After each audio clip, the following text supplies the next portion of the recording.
আগামীতে ইনশাল্লাহ ধানের শীষ এবং সাতপাগুলির হাড্ডাহাড্ডি লড়াই হবে।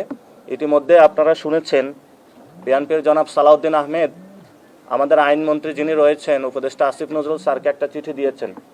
সেখানে ওনাদের গোপন প্রেমের কথা ওনারা বলেছেন যে আপনি আমাকে আশ্বস্ত করেছেন, কিন্তু আপনার আশ্বস্ত পেয়ে আমি চুপ ছিলাম, কিন্তু পরবর্তীতে দেখলাম যে আপনারা হলো বিভিন্ন প্রতীকে সবাই ইলেকশন করতে পারবে এই বিষয়ে মর্মে আমাদের কাছে সংবাদ এসেছে। আপনাদের কাছে সবার এই চিঠি গিয়েছে, আপনারা দেখেছেন।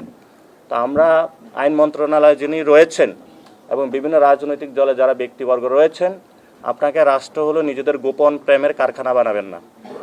এই জন্য আমরা তাদের কাছে আহ্বান জানাবো, যেই কাজটা হলো আইন মন্ত্রণালয় থেকে হয়েছে, এটা বাংলাদেশে একটা নজিরবিহীন ঘটনা। আমরা প্রধান উপদেষ্টাকে জানাবো যে আপনার উপদেষ্টা মণ্ডলী যারা রয়েছেন তারা যদি বিভিন্ন দলের সাথে এই ধরনের গোপন প্রেম করে থাকে, তাহলে বাংলাদেশের গণতন্ত্রের যে যাত্রা সেটা ব্যাহত হবে।